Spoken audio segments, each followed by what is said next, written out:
Hi, I'm David Benkoff, and in this episode of American Jewish Stars, we'll be looking at four American Jewish artists in four very different genres who made serious contributions to American culture in the boisterous decade of the 1960s. Jerome Robbins in choreography, Roy Lichtenstein in pop art, Bob Dylan in folk music, and Lenny Bruce in stand-up comedy. Let's start with Jerome Robbins. This choreographer's storied career spanned the 1940s through the 1990s. However, the 60s included the work that formed the pinnacle of his artistic and commercial success: the movie version of West Side Story in 1961 and the Broadway version of Fiddler on the Roof in 1964. For Robbins, an empty stage was a blank canvas that enticed him to create. I like to see bodies in movement in time and in space, and to see the relationships between them, to see what happens between people together. And there's a joy to me to be able to build something, to be able to create something, starting from the empty volume of a room or a stage, and putting movement into it, and seeing what happens as you develop that movement. A Robbins musical blended different styles, such as ballet, modern, jazz, and Latin. He incorporated humor, and every dancer had his or her own moves that made every character distinct. He earned fame making ballet appear believable and natural on otherwise traditionally masculine characters like sailors and street hoodlums. Our survey for Jerome Robbins will include both Fiddler and West Side Story. Because of licensing rules, every Fiddler production worldwide uses Robbins choreography, including classic routines like the bottle dance and Tevye's daughters swinging to Matchmaker, Matchmaker.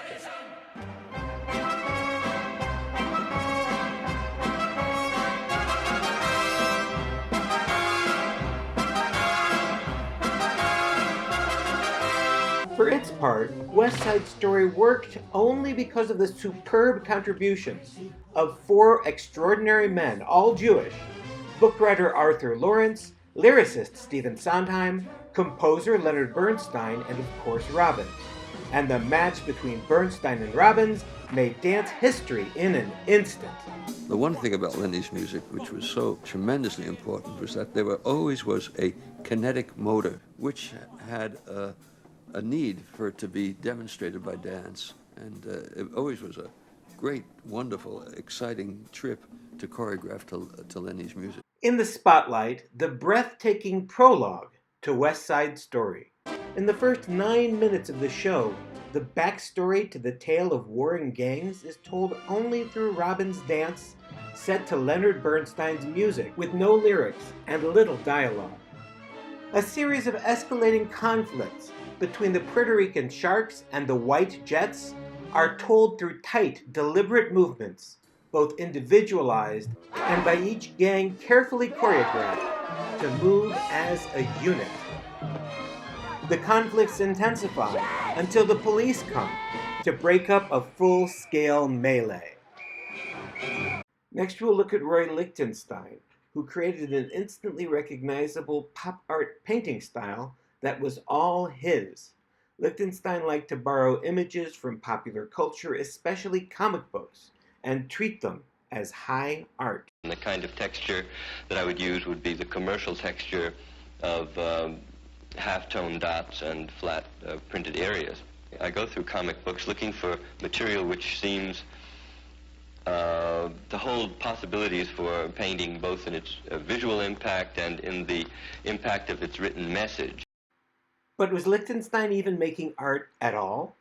In January 1964, Life magazine ran a feature asking if Lichtenstein was the worst artist in the United States. His work was so different from traditional painting and so incorporated everyday images that many critics thought his work debased the nature of art itself. Art patrons felt differently, and Americans flocked to see his work.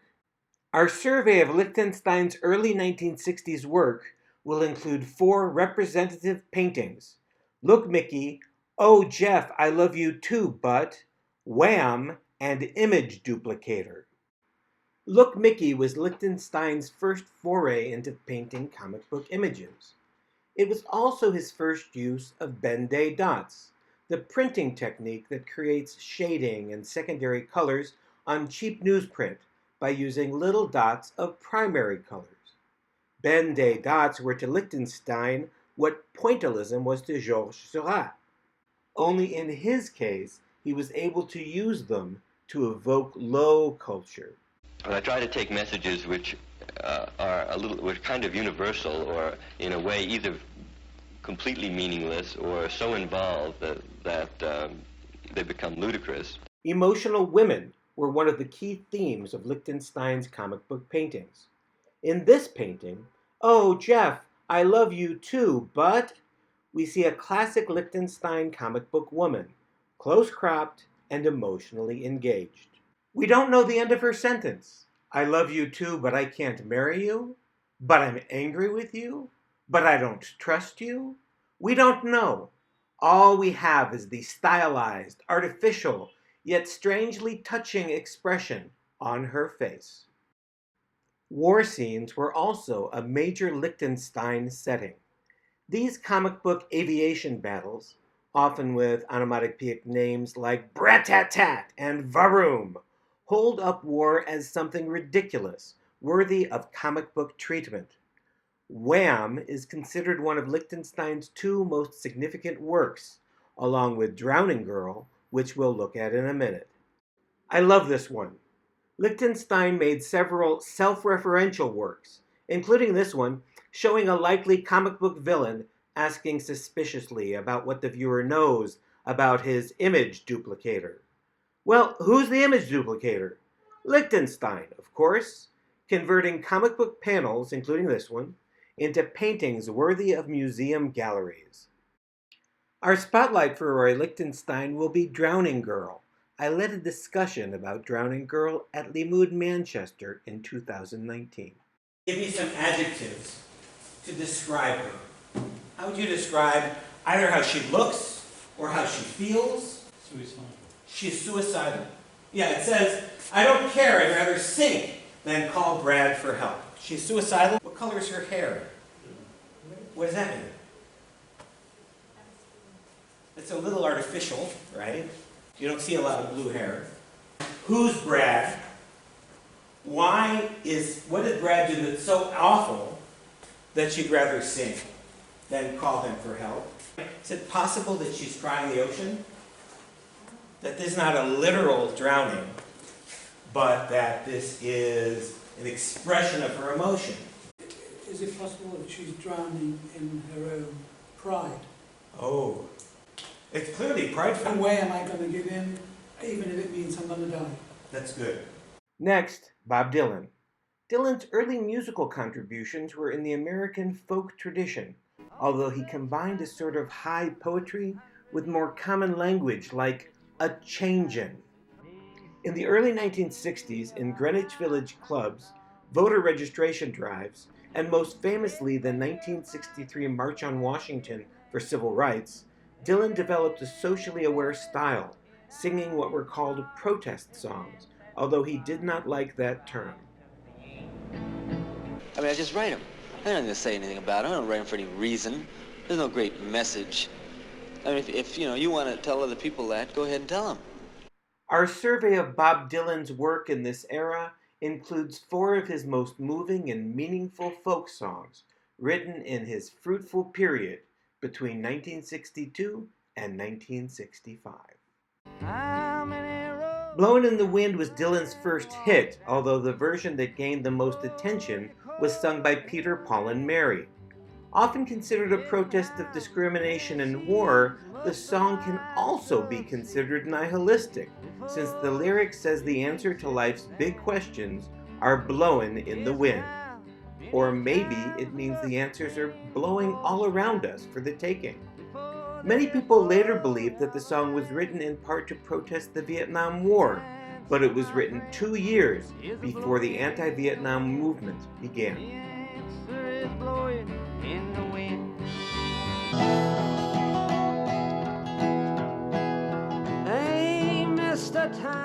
Mr. Tambourine Man has often been described as a song about drugs.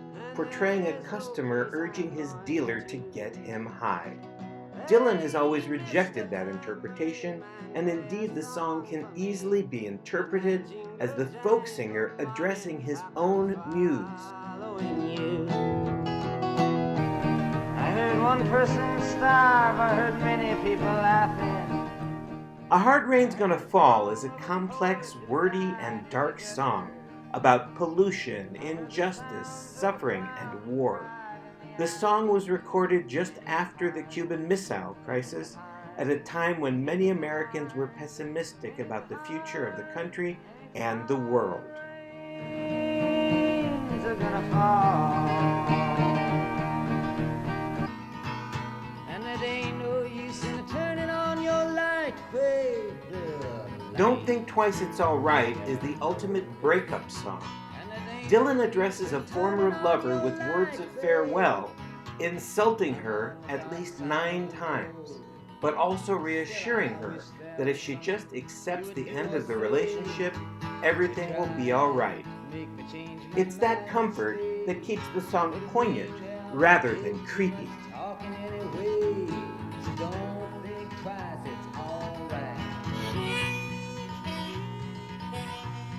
Our spotlight from Dylan's work will be the song The Times They Are A-Changin'.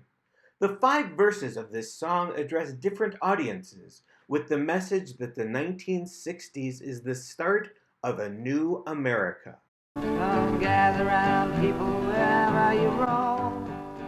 Verse 1 tells his peers to gather round, wherever they roam, that as the world starts to flood, they must act. Their very future is in danger, and they'd better start swimming or they'll sink. For the times they are a-changing.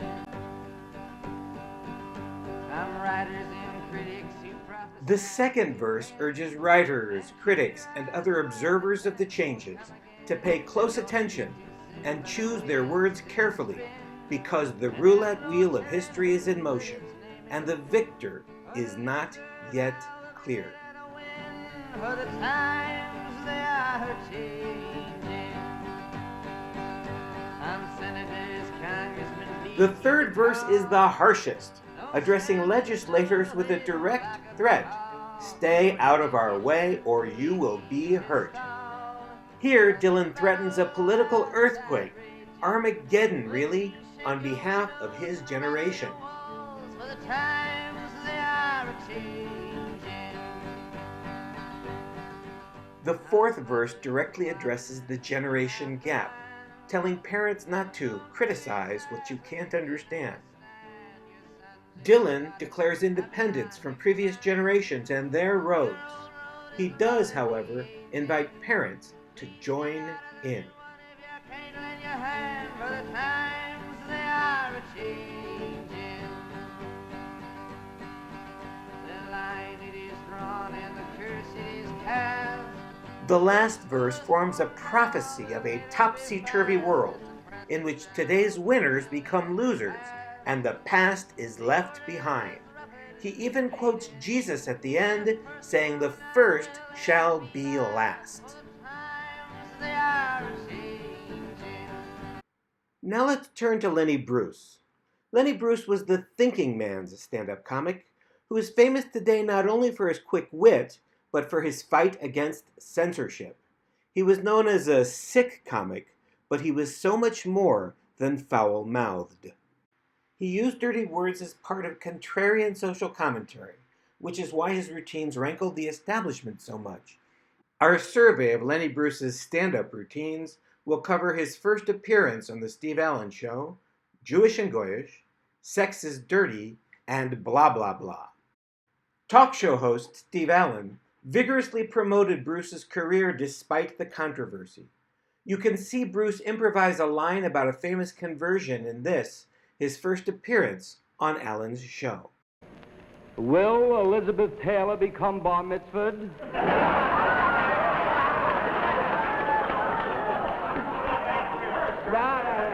No, I promise continuity. I'll behave myself. I'll do all the lines that were rehearsed, you know. Here's an excerpt from Lenny Bruce's famous Jewish and Goyish routine, Can you figure out what exactly makes each of these things Jewish or Goyish? Dig. I'm Jewish. Count Basie's Jewish. Ray Charles is Jewish. Eddie Cantor's Goyish. B'nai B'rith is Goyish. Hadassah, Jewish. If you live in New York or any other big city, you are Jewish. It doesn't matter even if you're Catholic. If you live in New York, you're Jewish. If you live in Butte, Montana, you're going to be Goyish even if you're Jewish. Negroes are all Jews. Italians are all Jews. Irishmen who have rejected their religion are Jews. Celebrate is a Goyish word. Observe is a Jewish word. Mr. and Mrs. Walsh are celebrating Christmas with Major Thomas Moreland, USAF retired, while Mr. and Mrs. Bromberg observed Hanukkah with Goldie and Arthur Schindler from Kiamisha, New York. And here is some of Bruce's blunt talk, objecting to a censorious and hypocritical society. The argument is that overemphasis, sex and violence on television will be a deterrent to your child. Why? Because what he sees later on he will do. He will ape the actions of the actor. I don't think that I saw one Stag movie where anyone got killed at the end. Did you? Slapped in the mouth? Punched in the mouth? As Bruce's legal troubles and financial woes mounted, he began to goad and taunt the policemen, who observed his show ready to make an arrest. He gets away with this routine only by avoiding saying the C word everyone knows he's referring to. I'm not going to repeat the word because I want to finish the gig here tonight. It's, they said it was vernacular for a favorite homosexual practice, a 10-letter word. Swear the heat in, what he say? Your Honor, he said blah, blah, blah. The judge, he said blah, blah, blah. Then the guy really yanked it up. That's right. I couldn't believe it. There was a guy up on the stage in front of women in a mixed audience saying blah, blah, blah. The judge, this I never heard, blah, blah, blah. Said blah, blah, blah. He said blah, blah, blah. I'm not going to lie to you. It's in the minutes. I'm not going to lie to you. All right. The DA. The guy said blah, blah, blah. Look at him. He's smug. He's not going to repent. Then I dug something. They sort of like saying blah, blah, blah. Because they said it a few extra times. Here in the spotlight is one of Bruce's most notorious routines.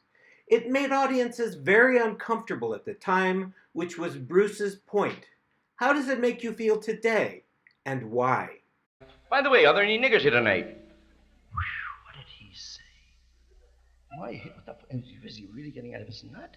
Are there any niggers here tonight? Is he that desperate for shock value? I think I see one nigger couple back there. Between those two niggers, to 3 kikes. Thank God for the kikes. The point, if President Kennedy got on television every day and said, I would like to introduce all the niggers in my cabinet, and all the niggers called each other niggers, they oftentimes stood in front of the old phase, and every day you heard nigger, nigger, nigger, nigger, nigger, in the second month, nigger would mean as much as good night or God bless you in your sneeze, or perhaps as much as I promise to tell the whole truth, nothing but the truth, so help me God. Nigger would lose its impact. I saw a lot of unpleasant faces listening to that. It was difficult to hear. Okay. What was he trying to do? Now, he's the one who's always accused of using words that are unacceptable. And he's taking the worst word. And he would do this routine when there were black waiters in the room. Obviously, Bruce believed that words were taboo only because society made them taboo, which could be lifted by frequent use. He may have been right, but picking the most hurtful word in the American vernacular seems an ill-advised way to have made his case. I'm David Benkoff. I hope you've enjoyed this installment of American Jewish Stars, and I invite you to subscribe. I'm a frequent presenter at Limud conferences, scholar in residencies, synagogues, and other Jewish organizations around the world. Much of what I present relates to topics like this one, Jewish culture. For example, I have a session on Philip Roth 101, How did Debbie Friedman and Shlomo Carlebach liberate Jewish music? And if you could see cabaret through my eyes. Contact information is above. A word about American Jewish stars. Every episode of this series explores the cultural product of one or more American Jewish artists in any genre. These are not mini biographies. The series is interested in the work, not the lives, of its subjects. We do a survey of the artistic career of every artist we include, and then focus on one particularly representative or meaningful work.